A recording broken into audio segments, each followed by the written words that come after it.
성남시 부동산 가격에 직접적인 영향을 줄 수 있는 두 가지 떡밥이 최근에 나왔습니다. 그게 뭐냐? 바로 군공항 고도제한 완화, 그리고 LH 재건축 재개발 용적률 증가 호재입니다. 두 개 모두 재개발 재건축 사업성에 긍정적인 영향을 줄 수 있는 소재들이죠. 그래서 하나는 아파트 층수와 영향이 있고, 또 하나는 아파트 세수를 늘릴 수 있는 용적률과 연관이 있으니까요. 그래서 실제 이 두 가지 호재가 성남의 재개발 재건축에 어떠한 영향을 줄 수 있을까요? 오늘은 이에 대한 이야기 한번 해보겠습니다. 바로 가보시죠. 먼저 고도완화입니다.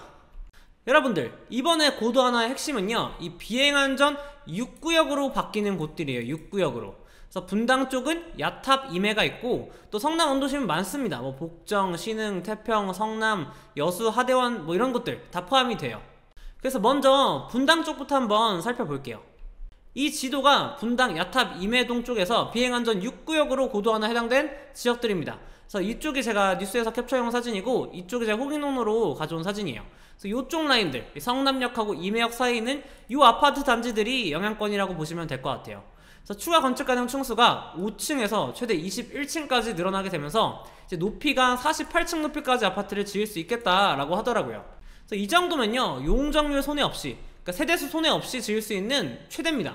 그래서 임해 야탑동 쪽도 이제 선도지구 앞선 뭐 순회동이나 서현동 쪽, 분당 쪽 라인들 있잖아요. 그쪽이랑 이제 재건축 사업성이 대등해졌다라고 보시면 될 것 같고요.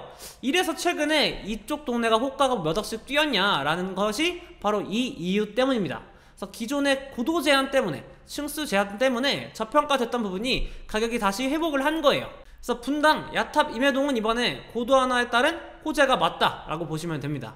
자, 그러면 성남 원도심 쪽은 어떨까요? 성남 원도심에는 아까 이런 동네들이 포함이 된다라고 말씀드렸었죠? 그래서 실제 저한테도 이 비행안전 5구역, 6구역이 섞인 이 신흥 1구역이 이제 재개발 사업성이 날아가는 거 아니냐, 대박나는 거 아니냐, 이런 질문들 저한테 많이 하시더라고요. 그래서 알아봤는데 이건 아쉽게도 아닌 것 같습니다.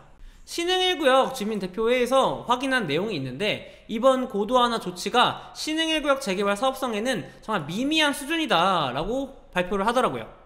그래서 이것으로 보아서 이제 비행안전 5구역이 지금 이렇게 핑크색으로 칠한 동네들인데, 지금 제가 보기에는 이번에 고도완화 6구역으로 바뀐 게 요렇게 조금 길게 네모나게 돼가지고 좀 넓게 된 게 아닌 것 같아요. 그래서 지역을 이렇게 남북으로 조금 관통을 하지만 넓게 되지 않으면서 성남 원도심 쪽의 재개발 구역들은 큰 수혜를 입지는 못하는 것 같다 정도로 정리할 수 있을 것 같습니다. 그래서 정리를 해보면요, 성남 원도심 쪽의 재개발이나 뭐 이런 것들은 고도완화는 일단은 절토 인정, 그러니까 땅을 조금 파가지고 층수를 뭐 2층에서 3층 정도 더 늘리는, 저번에도 영상에서 말씀드렸지만 세수를 한 5% 정도 늘릴 수 있는 요 정도 선에서 호재가 이번에는 적용이 됐다라고 보시면 될 것 같고요.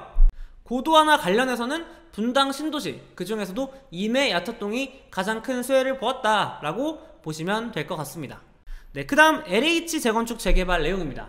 그래서 말 그대로 LH가 직접 재개발 또는 재건축 시행을 하는 그런 구역들에서는 정부에서 용적률 혜택을 주겠다라는 거예요.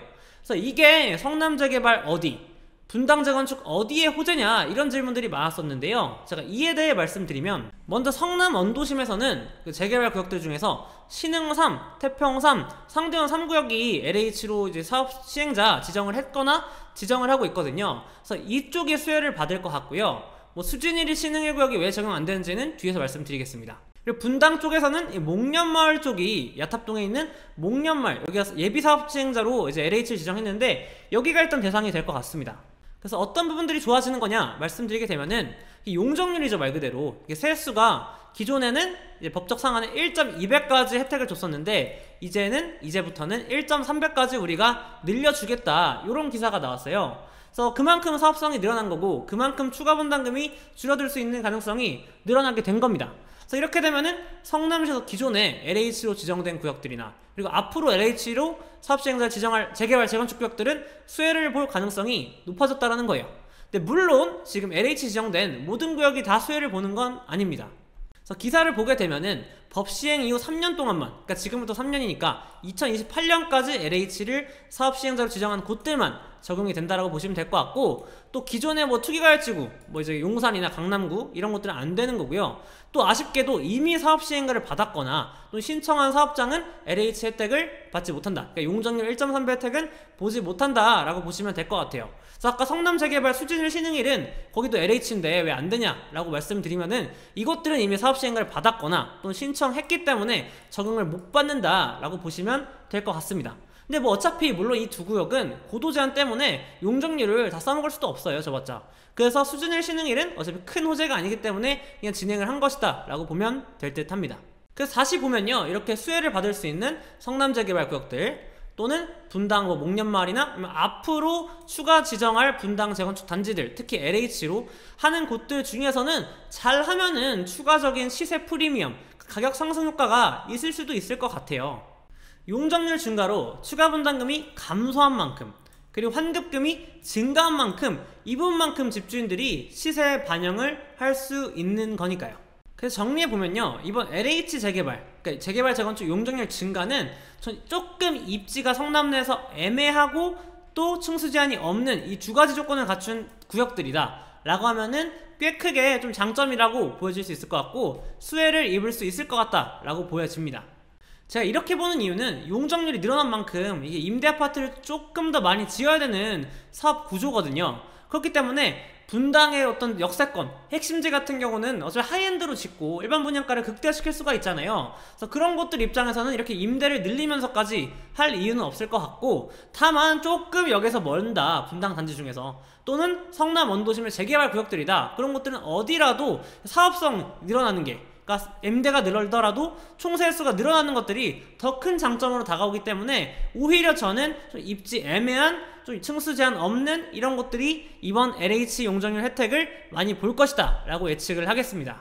결론입니다. 어떠셨나요? 오늘은 성남 고도 제한 완화, 그리고 LH 재개발 재건축에 따른 용적률 증가의 수혜를 어디가 볼 것이냐, 이에 대해서 다뤄보았습니다. 그래서 이번에 이렇게 수혜를 보는 구역들, 그리고 앞으로 수혜를 볼 수 있는 구역들, 이런 것들은 좀 셈법이 달라지게 되면서 가격까지도, 시세까지도 변동을 줄 수가 있을 것 같아요.